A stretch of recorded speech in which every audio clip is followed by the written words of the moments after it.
Hello, everyone. Welcome to Move More, Worry Less. I'm your host, Paige Vesta, the founder and designer at 13 Fit.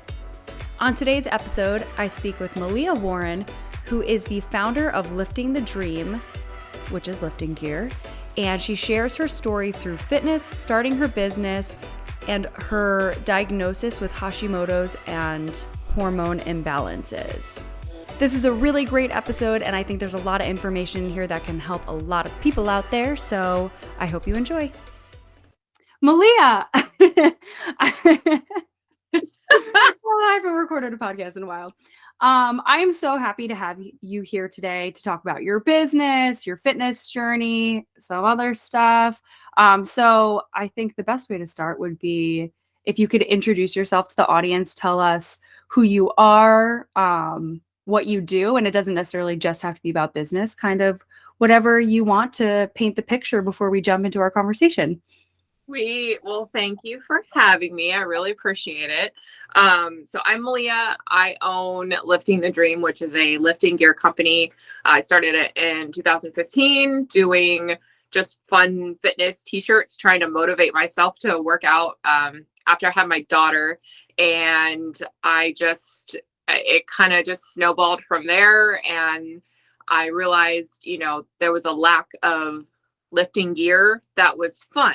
I wanted donuts, I wanted tacos, I wanted, fun, pretty Hawaiian prints. And I just wasn't seeing anything out there that I wanted. So I started designing it. And now we're here. It's, being a small business owner it's not for the faint of the heart, but I should say that again. Not for the faint of heart, especially, being a mom as well and wife and doing all that, life stuff, adulthood, while being a business owner. But it's fun. It's a great journey and I love it. I love it so much. It's so much fun to be able to provide people with fun lifting gear and, watch them see the prints, for the first time and get excited. There's cupcakes on some of them, and there's donuts and flowers and all kinds of pizza, like all kinds of fun stuff. And people just, it's cool to see people really embrace that and get to show off their personalities with the lifting gear. I hope that was okay. Yeah, that was great. Yeah. And I definitely want to talk more about your business, but I think we should work up to that. So let's start with talking about your journey into fitness. And you can go back as far as you feels necessary, but kind of what was your path into fitness? How did you find it? What's your preferred training methodology? All of that. All right, brace yourselves. This is super funny. So, I wasn't super drawn to fitness until later really after having my son, who's 11, and I struggled getting into it. But I was the girl in middle school who got a D in PE because I refused to run the mile. I didn't want to run. I wore my platform shoes the mile day, and I walked. And my PE teacher, who knew my dad, who was an athlete, a pretty, good athlete in our small town, and he also had my dad as a student, and he gave me a D in PE because he expected me to live up to that standard that my dad was at. So it was funny because my sister was very, very, very athletic, soccer player, volleyball player. I played volleyball and soccer as well, but I wasn't as athletic as my dad or my sister or my brother. So yeah, I was the one who didn't give a crap about about PE, and, fitness was kind of something that I did it. I played sports for fun. Sports was my fitness. That's, if it was a workout demanded by volleyball or soccer, I was all about it. But I didn't really find anything that I was super invested in and loved until I picked up a barbell for the first time, which was about 11 years now. It was about a year after I had my son, and I saw a Groupon CrossFit. And I had heard about it. I had some friends, from back home that were doing it. And I was like, I'll try it. I'll try it out. Looks fun. I remember walking into that gym for the first time and seeing these women lifting barbells. I didn't know how to do that. I mean, I've done like a deadlift before, in gym class, but I'd never really realized that you could put it over your head like that. And I think they were snatching. That's what they were doing. They were snatching. And I was like, I'm supposed to do that? Like, no, that's not happening. And I remember just grueling sweat workout. It was like a five class Groupon, 5 classes for X amount of dollars to try CrossFit. And I was hooked. I'd say probably about my first class, if not my second class. I hated it, but I loved it. It was hot and sweaty in Sacramento, and I remember thinking I was going to die. But I just, over the years, I think that everybody deserves to feel what I felt when I picked up that barbell and truly started lifting weights and feeling how strong I actually really am and how my strength is there. So it's really helped that I had the sports background to kind of try CrossFit, try weightlifting, try all these things. But that's definitely my favorite is give me a barbell. I'm happy. If you ask me to run, I may fight you on it. But funny enough, I am training for a half marathon right now. I'm doing the Disney Princess half marathon in February, just cause why not? Sounds fun. We're here in Florida. So, but yeah, other than that, lifting barbells, that's my preferred method of working out for sure. So you were working out consistently based on your story and like some quick math here, for like 4 years before you started your business? Let's see. Yeah. So I started CrossFit for the first time in 2012. I want to say my son had just turned about a year old, and I was finally feeling like, okay, I need to get some of this, excess pregnancy weight off that hadn't, gone away. And so I did CrossFit and was working out. And then I started it in 2015. So yeah, about 3-ish years. And I just started on Etsy. Yeah. Like I was like, what can I do as a stay-at-home mom? And, started there or whatever. And yeah, I remember buying my first pair of knee sleeves for CrossFit, and it was camo print. And I remember thinking like, that's it. I get camo print or black or pink, sometimes blue. And that was kind of it. And I was like, this is boring. But that was all that was available at the time. So yeah. So what did that process look like for you? So you started on Etsy. You saw that there was something missing in the market, which would be fun lifting gear. Yeah. So what did those steps look like for you?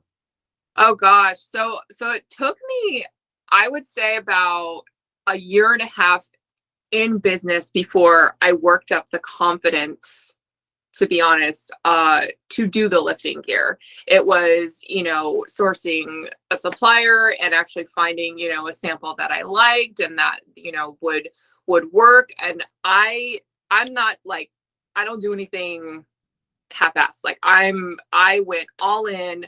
I did my research. I could pretty much tell you everything as far as, knee sleeves, because I started with knee sleeves. That was, I remember bringing them in 2017 to the CrossFit regionals in Del Mar in California. I went to and, went as a vendor there, which, to be honest, I had no business being a vendor there. I was a fish out of water. Like, it was insane to be a vendor there and be, next to these big name brands and in that field. And I loved it. I loved the experience. People were so friendly and so kind and so nice, but I severely underestimated how big it was and inventory wise. But I brought the knee sleeves out, and I just had like 3. I think I had donuts, a zebra print one, and like some maroon colored one. And I only had a few of each size. And I remember putting them on the table, and they were kind of like an afterthought product. Like I was like, I'm going to put them out, see what people think. And they just flew off. Like people were just like, oh my gosh, niece, like these are so cool. Like these are way different, and they look way different than anything else that's out there. And I almost sold out of them basically, but I did run out of a bunch of sizes. And so from there, it was just kind of like adding more prints, improving the design, and, you know, just kind of snowballed from there. You know, that was, it's a learning experience. That was fun. Do you, like, every time you do an event, do people come up to you and are like, you should do this kind of print, you should do this kind of print? I'm sure it's like a never ending suggestion box. Oh my gosh, it is. It's so actually, funny story is we used to have a suggestion thing on our website, you know, like a poll saying, you know, what kind of prints do you want to see next, and that sort of thing. And I actually took it down because it was that, and then in person as well. If you do pineapples, I'll buy them. If you do, you know, dinosaurs, I'll buy them. Have you ever thought of doing this print? And I'm, you know, as a business owner, it's really hard to tell people no, first of all, just and my nature, it's really hard to tell people no, but to come up with a print, I don't think that people understand how hard it is to come up with a print based on, you know, one or two suggestions.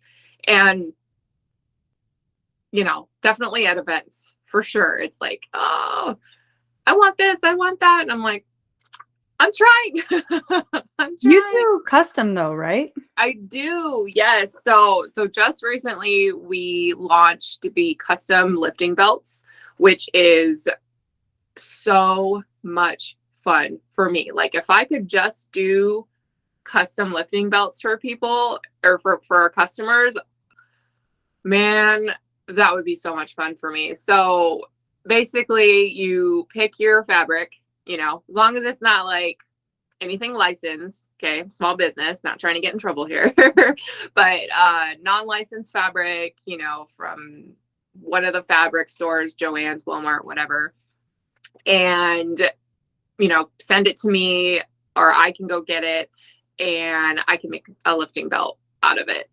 And it's just, I love it so much. And it took forever to launch it. I mean, it just, you know, just the buildup of it. I think we had it on the website for like almost 6 months, like coming soon, because it just literally was a process of, you know, getting the right machine and getting the materials, and, you know, shortages all over the place of trying to find the materials. And it just, it's been a process, but we are live, and could not be more excited about it.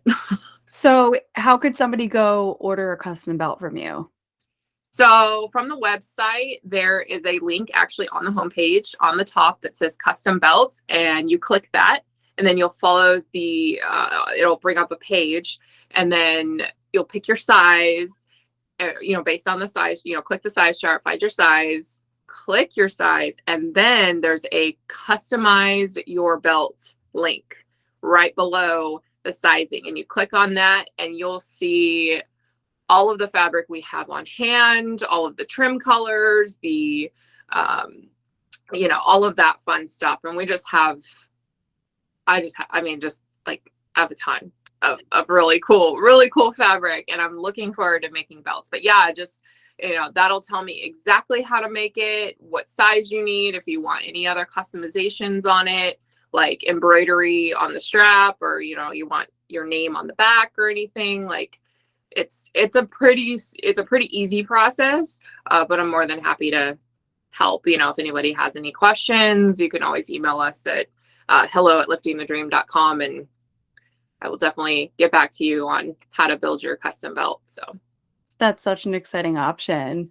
But I do want to transition this conversation pretty aggressively. Oh, let's do it. Let's do it. Because a couple weeks ago we got coffee, and you were talking about your thyroid and Hashimoto's. So I Yeah. wanted to talk about that because you are so into fitness and obviously so in tune with your body. So I would love to share your journey through that.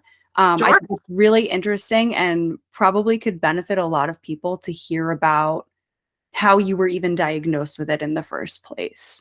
Oh gosh, yeah. So strap in for this one. It's a it's a story.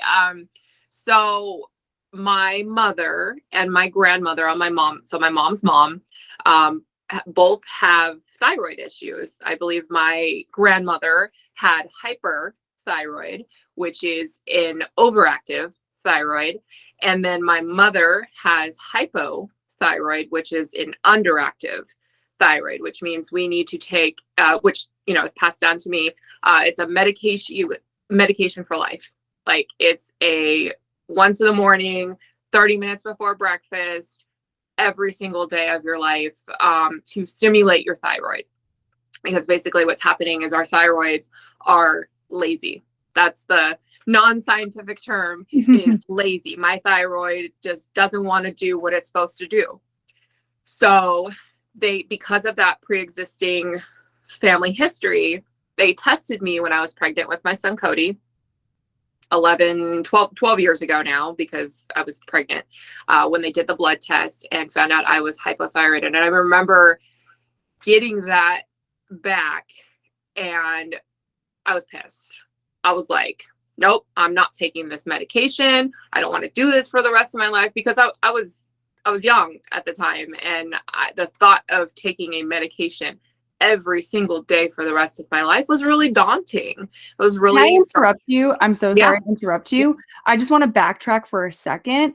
So you said you were diagnosed with Hypo, yes. hypo. So just to kind of paint the full picture, what did that experience look like for you in your everyday life? Like, what were your symptoms and that kind of a thing? So I didn't notice much when I got diagnosed because I was pregnant. So naturally, somebody who's not pregnant, you'll notice weight gain, fatigue, hair loss, hard to grow your nails. I mean, your thyroid does so much for your body. And it's extremely important, that you do take this medication to keep it going. So I didn't really notice much. I was in like the second semester of my pregnancy, and I was like, well, it's normal for me to be tired. It's normal for me to be, gaining weight and that sort of thing. But what I didn't realize, because that was the first time I got checked, I actually had struggled with losing weight almost like my entire life. I was never overweight. I was definitely, I was athletic, so I played sports and did all the things. But I did notice a decent amount of weight gain in my senior year of high school. I could probably send you a side by, like a photo if you want to see like me from like my junior year to my senior year. It was pretty drastic. I remember reading a journal entry that I had done once where I wanted to lose 30 pounds by prom. And I'm like, looking at that now, that's awful, right? Like, cause it was like 2 months. And, you're a teenager, you're like, whatever I gotta do to, try and lose weight. But, I realized that actually could have been tied to my thyroid. The so hard to lose weight. I mean, it's a constant struggle. So when I got that diagnosis, I was pretty in denial about it. And then I remember going back to my doctor like a month later, and she's like, so how's the medication going? And I was like, well, I don't really want to take it. Like, she's like, no, you have to take this. Like, you can put your baby's risk at life, or sorry, you can put your baby's life at risk. You can put your own life at risk by not taking this medication. And that kind of scared me. So I started taking it, and we got my thyroid normalized before I had Cody, which was, that was good. And I mean, that was 12 years ago now. So I've just been, the whole journey has been up, down. The biggest thing that I would say has worked for me has been exercise. Not only is it a battle, for the fatigue, my stress levels, my anxiety levels, it helps with that. It's a great way to release. So recently, I noticed back in about, I'd say like December, I noticed I was doing, CrossFit in December of this year. So December 2021, I was doing a lot of CrossFit. I was doing like 4 or 5 days a week, probably more like 4, if we're honest. And I wasn't losing weight, and I wasn't eating. I'd given up gluten, about a year ago, just because I had read that it was much better for people with thyroid issues, right? It's less inflammation. And so I'd been gluten-free for about a year. I'd sort of cycled some of it back in December. We went to Hawaii on vacation, and I was like, breaded chicken, Hawaiian plates, like, yes, like I'm eating all of that. So we got back from vacation, and I remember just feeling tired and sluggish and frustrated. And then I get back into fitness, and I just cannot lose this weight. I mean, this weight, it's hanging on no matter what I do, no matter how I eat. It would not go anywhere. And fast forward to April, and I was done. I was just, my face was swollen. My inflammation was through the roof. Being there in Colorado in the cold obviously didn't help a whole ton, because that, contributes to the joint issues. And I was done. And my husband went to go see a functional medicine doctor about his knee. He injured his knee, so he was getting some PRP injections at this functional medicine doctor, and they mentioned that they worked with people that have thyroid issues. And he's like, you should totally go. Like, just do a consultation, see what they say. And I did that. I did the consultation, and I remember just breaking down in tears. I'm crying to this doctor that I don't even know, just met him, because I'm frustrated. I can't lose weight. I look like the Marshmallow Puff Man from Ghostbusters. Not to down talk myself, but I felt like just absolutely awful. I didn't want to exercise anymore. Why would I want to, put this much work in it? And that was just my motivation at the time, was like, I'm done. I don't want to work out anymore. I'd rather just, do what I can to, be happy. And, I mean, I'd still go on walks and work out with friends and stuff, but it just felt like it wasn't doing anything for my self-image. And that was frustrating. So I do the first appointment, where they take 4 vials of blood, and maybe it was 6, it was a ton. And then I get this 10-page report back on all the things that are going on with my body, right? Found out I have Hashimoto's. Now, this is frustrating, because I'd been to a doctor about a year prior, and Hashimoto's was on my blood test, and they didn't say anything to me. So I'd been sitting there, and actually, you know what? It was about 2 or 3 years. So No I way. I had Hashimoto's for 2 years with nothing. So this whole time, in that 2 years, I could have been changing the way I ate, changing the way you work out, because when you have Hashimoto's, doing high stress workouts that send your cortisol up and through the roof, not good. Like, that's actually one of the worst things you can do, because you're literally sending your body into a fight or flight response. And my body, with the thyroid issues, doesn't know the difference. It doesn't know if I'm running from a bear or doing a CrossFit work,out. Right. It doesn't know. I'm going to interrupt you again, because I have 2 questions. Yes, please do. One is Hashimoto something that develops over time, or is it genetic like your thyroid? And then my second question, I'll let you kind of answer it all in a bundle. The second question is, can you describe what Hashimoto's is for those of us who might not know exactly? Yeah. So Hashimoto's isn't usually hereditary. It can be. It's very similar. It's something that you have And then hypothyroidism is usually a development because of Hashimoto's. So my mom doesn't have Hashimoto's. As far as her doctors tell her, at least the last time I checked, she doesn't have Hashimoto's. So Hashimoto's is it's an autoimmune disease where your body literally attacks your thyroid. And it breaks down your thyroid tissue. Eventually, a lot of people do have their thyroids removed because of the damaged tissue, and it can cause thyroid cancer. So it's very important, to kind of manage it. That's kind of all we're doing right now is we're managing symptoms. My functional medicine doctor is actually really good at, they've had success in the past of sending people into remission. Now, what that means is that they lower they can get the antibodies low enough to where your thyroid isn't being attacked. Doesn't mean that the Hashimoto's is gone. It just means that you're in a state of a little bit more normalcy, and you can actually, your thyroid's not being attacked while you're sitting here. So I went on, and all it is supplements. Like I was low on vitamin D, so I'm taking vitamin D.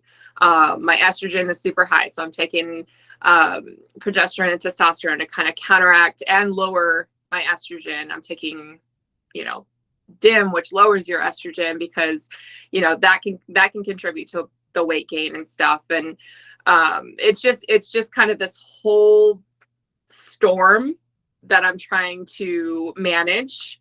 And I mean, it was just, I remember hearing Hashimoto's for the first time, and again, devastation, just crying to this doctor I don't even know. Am I broken? What's wrong with me? That's kind of how I felt when I got this test back. I'm like, what is so wrong with me that my body, and I mean, again, I exercise, I eat relatively healthy. I do like an 80-20 approach, right? I mean, we all love our glasses of wine and our, I'm not gonna, I don't want to give that kind of stuff up. And so it's kind of just like a puzzle piece, trying to find out what works for your body and isn't going to stress your body out. So I started walking.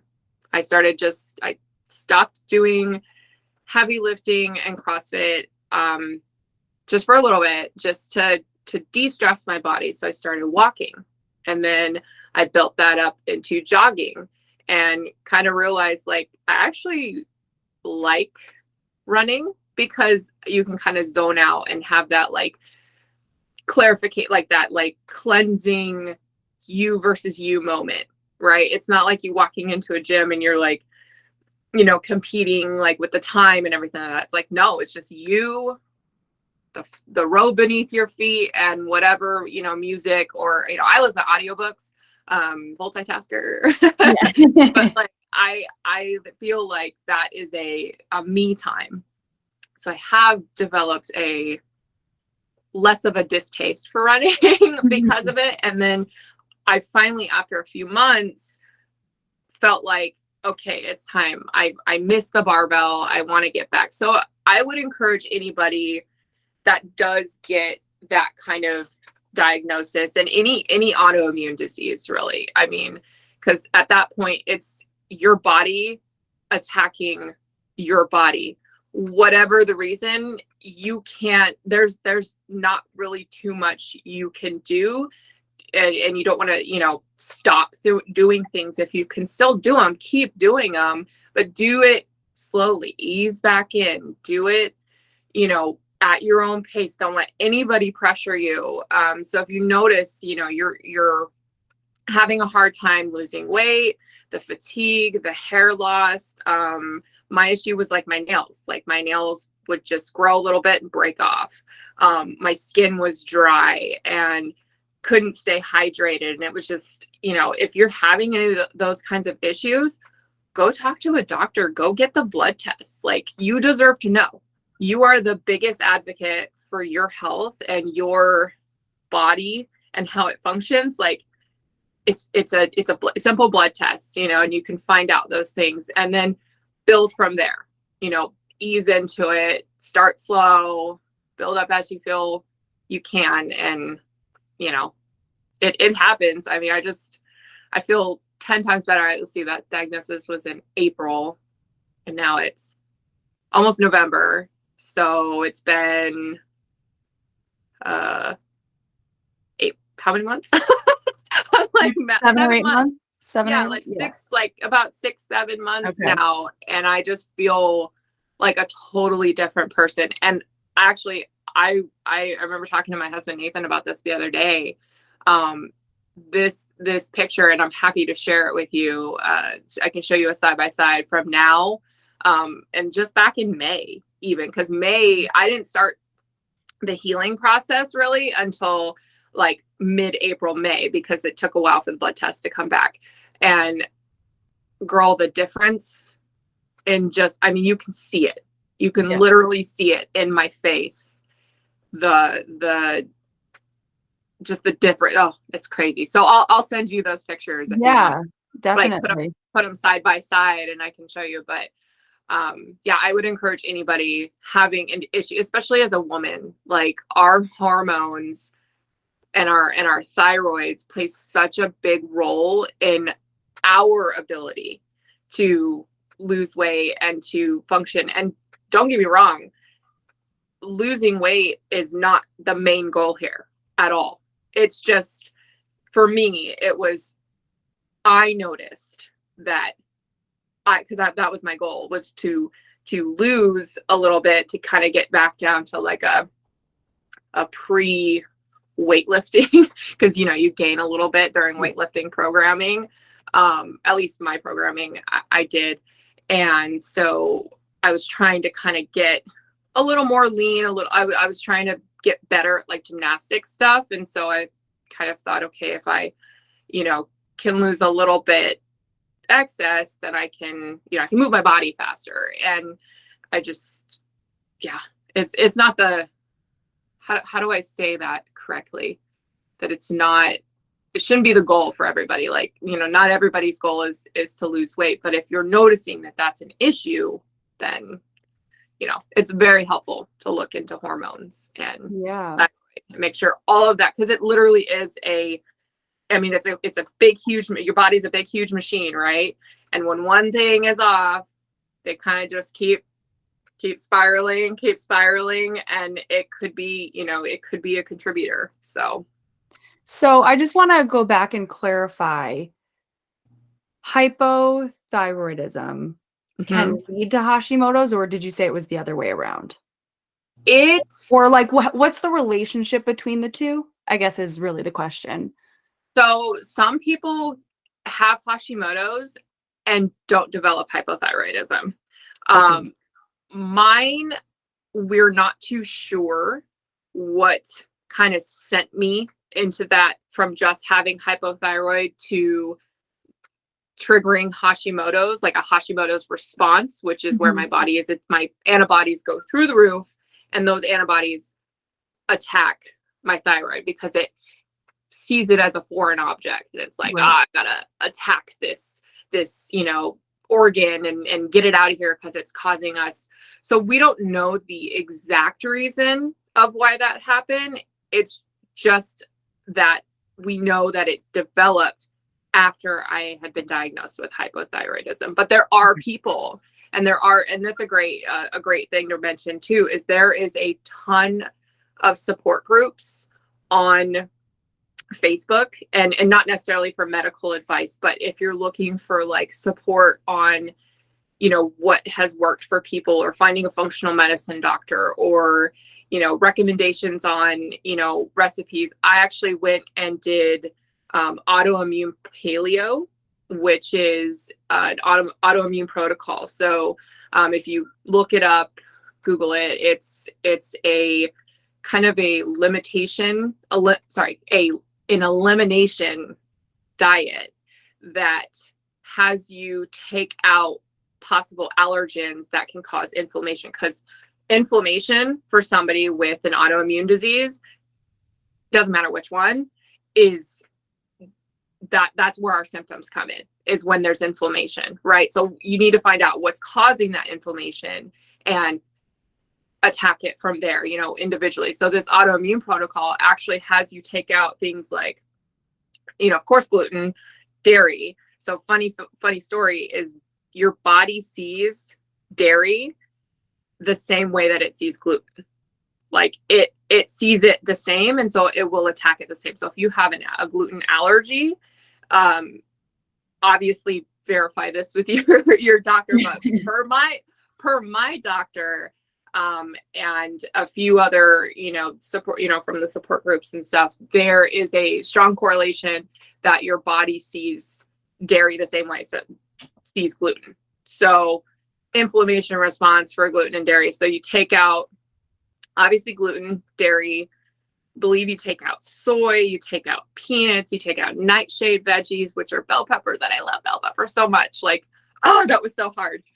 Eggs, and there's a few other things that it has you take out, and then so you take those out for a few weeks, and then you slowly cycle them back in and see if that's a culprit. So if you say you take out soy, right, and then you introduce soy sauce, you want some sushi or rice, because rice is one of them too, right? Rice and corn, you obviously take those out as well. And so say you take out corn and then you reintroduce it 2 or 3 weeks later, and you're noticing indigestion and gas and bloating and all these symptoms, probably a good idea to investigate corn as a possible allergy or inflammation response for your body. So it's a process. It's, it takes a long time to figure out which foods react with your body. So it's not, I wouldn't even go so far as to call it a diet. I would call it an elimination process, right? Like, say, for example, like when your computer breaks. So you need to find the problem. So you're going to take apart your computer, or, where you suspect the problem is, and figure out and diagnose that problem and then fix that problem. So that's exactly what you're doing with this kind of an elimination process, is you're trying to find out which food is causing an inflammation response. So how far along in that, or have you gone through that full process yet? Or I did. And so what did the results say? Over the summer, I started it. And of course, I took everything out at first. I found out that corn doesn't like me. Mm-hmm. And to be honest, corn doesn't like a lot of people. That's a pretty common thing. Of course, gluten and dairy. But I seem to do okay with rice. That's the Asian heritage in me. We eat a lot of rice. We ate a lot of rice growing up. There's a lot of rice in the on any Hawaiian plate or any plate that we had a lot growing up. So I mean, thank goodness for that. But yeah, it's other than that, I think I'm pretty okay. I was able to put eggs back in, and my nightshades. I was able to eat my bell peppers again. So you got it. I know. Thank goodness for that, because would have lost it there. But yeah, highly recommend that if you're again struggling with even if you don't have thyroid issues and you don't have Hashimoto's or any other autoimmune issues, if one of your symptoms is having a hard time going number 2, because that's life, that would be something to look into, something to try. And it's a few weeks of quote suffering, but it's really not that bad. So yeah.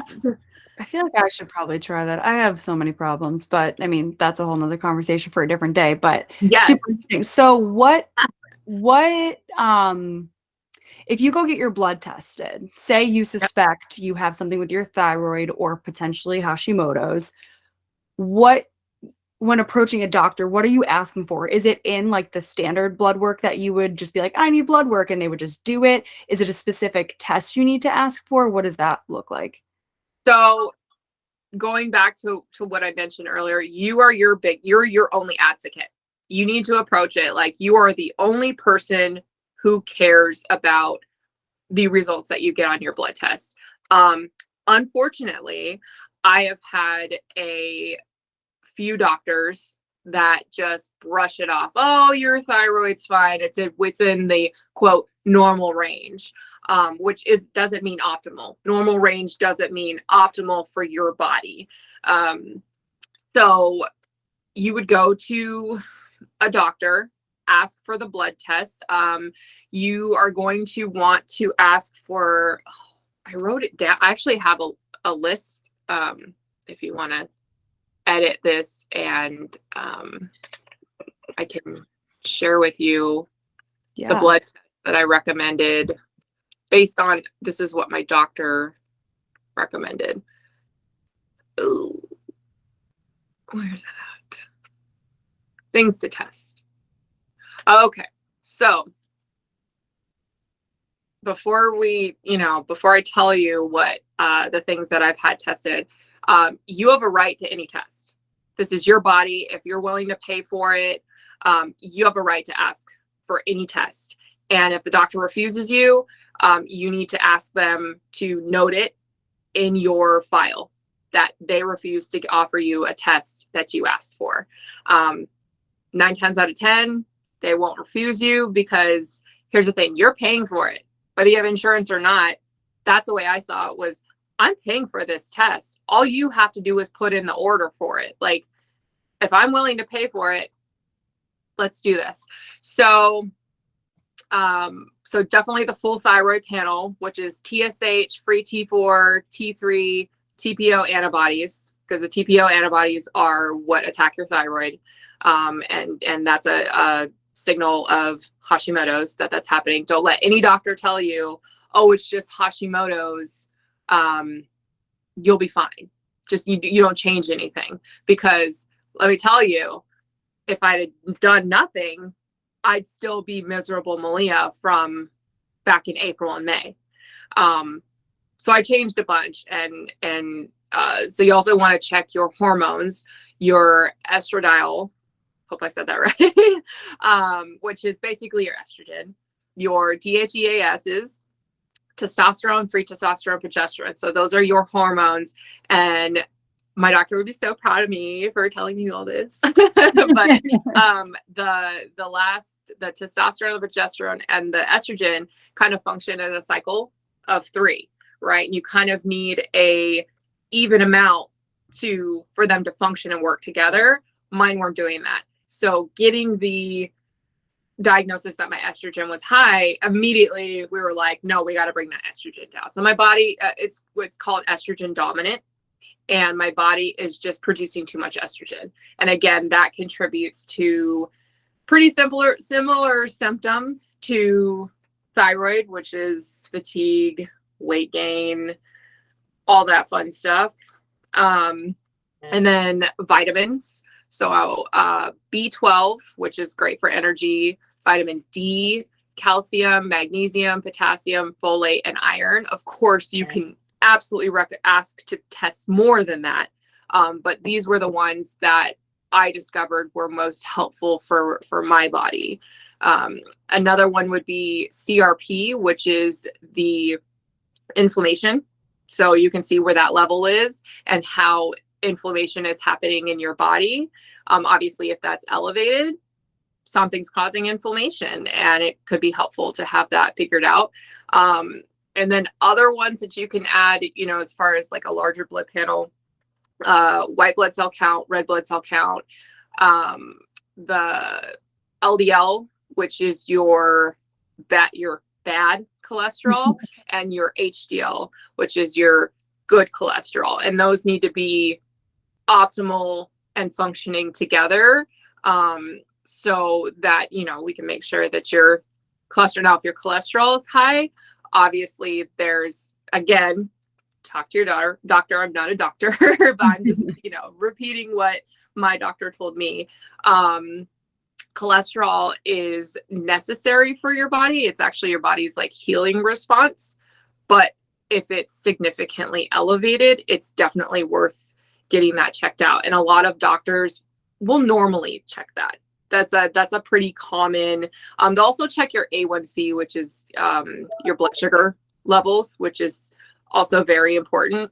to check because, diabetes actually runs in my family, on both sides.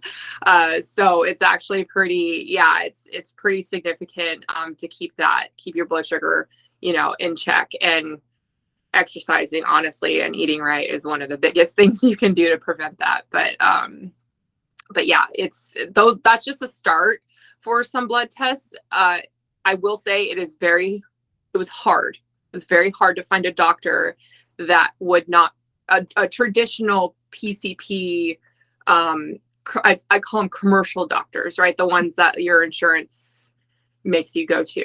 Right. I would say it was hard. You have to be an advocate for yourself. And if that doctor is unwilling to provide you with those resources, when you get the test done, find a new one.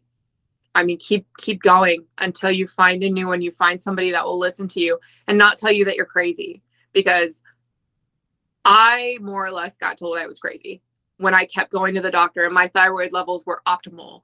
And, even with the Hashimoto's, they never said anything about Hashimoto's. They, said, oh, everything's normal. Your cholesterol's a little bit elevated.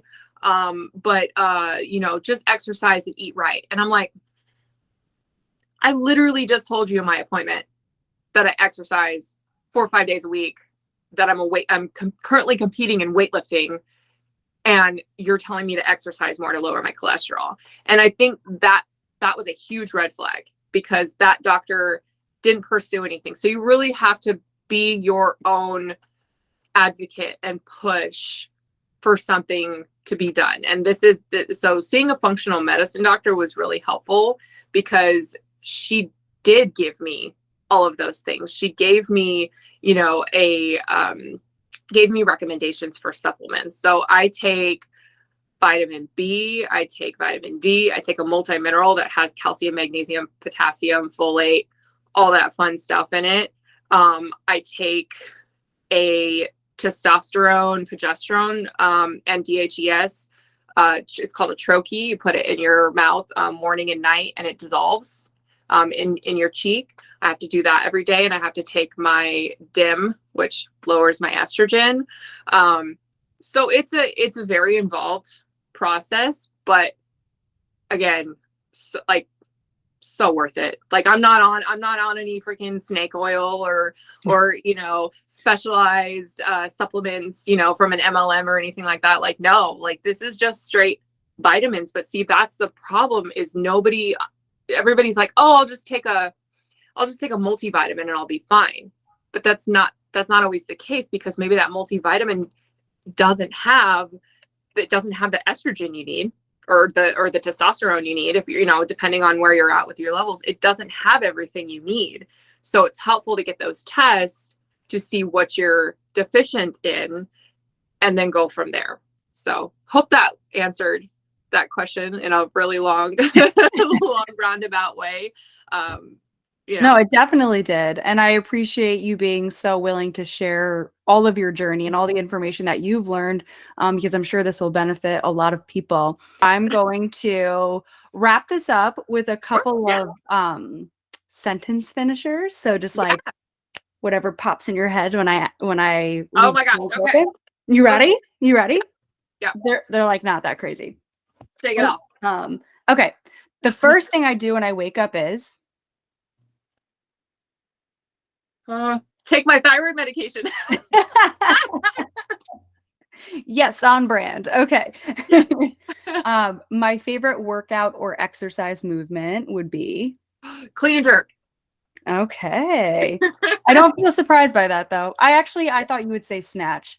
See, the snatch for me is it's a very, very technical movement. Mm-hmm. And I don't quite have the hip flexibility needed to get into that low position. So when I start to get heavier, I kind of lose trust. I lose faith in my hips. And so I get nervous, and but clean and jerk. Oh yeah. All day. All day. Awesome. Okay. If you could choose a different currency for the world, meaning in place of money, what would you use as currency? Tacos. Tacos. I don't know anybody who doesn't like tacos. Some of the best tacos I've ever had are here in Florida, and the street tacos. I mean, cilantro, onion, lime with some hot sauce. I mean, even though they're made with corn tortillas, I still eat them because I can't not have tacos. Unpopular opinion, I don't really like tacos all that much. Like I just, like, not that I won't eat them, but Yeah. people like crave them and want them. My boyfriend Yeah. obsessed. And like I'll have them, but first of all, I hate cilantro, so don't put that shit on my taco. Oh yeah. And if it's on there, I will be upset because I'm one of those people Understandable. who it tastes like soap. Yeah. But yeah, I'm like, I don't know, it doesn't really like do anything crazy for me. Yeah. If you were to write a memoir, what would you title it?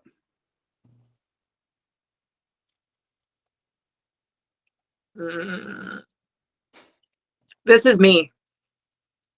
Aw. Just this is me. I am a yeah, I don't know. I struggled for so long with like just my body and the confidence and all that kind of stuff that I feel like this is me. This is who I am. Take it or love it, or take it or leave it. Take it or love it. I like that better. Take it or love it. Yep. Take it or love it. And I may not be everybody's type of person or and I'm okay with that.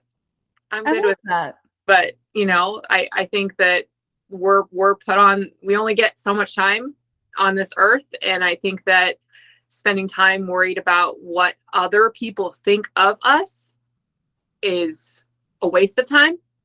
And so yeah, this is me. That would be the title. I love it.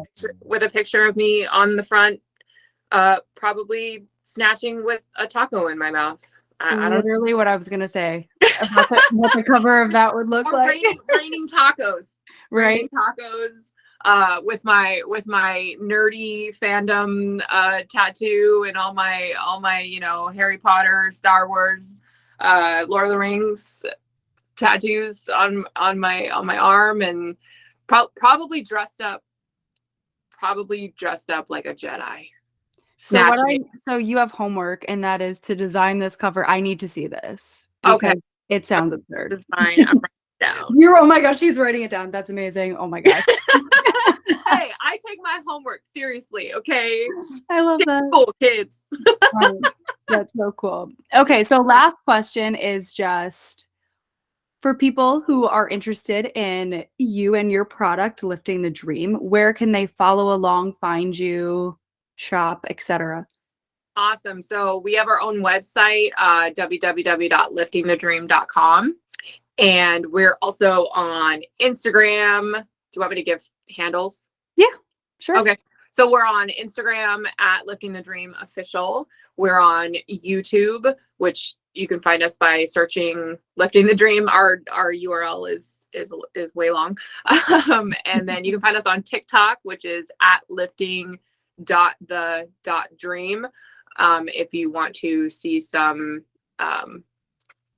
mediocre dancing and a little bit of the behind the scenes for our business, we're on there. We are also on Pinterest. We post some really cool stuff, with the blogs. We have a blog, which is blog.liftingthedream.com.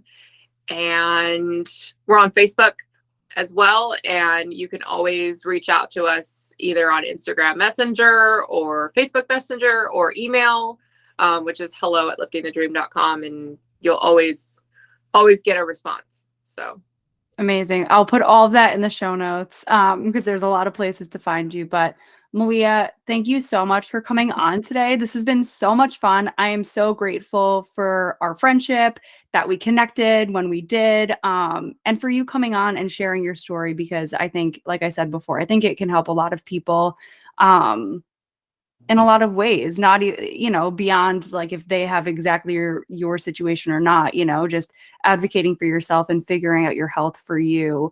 And not letting doctors like brush you off. So I appreciate that a lot. Of course. I have nothing but kind things to say about you, and I appreciate you so much for having me. And I'm very, very, very thankful for our friendship. So thank you so much for Thank you. letting me come on here and, bullshit with you for for an hour, chat for an hour and have fun doing it. Thank you so much for listening to today's episode of Move More, Worry Less. If you love this episode, please subscribe, share, rate, or review us to help us grow our mission. If you don't already, follow us on social at 13fit Apparel and visit our website at www.13fitapparel.com. Thanks for listening.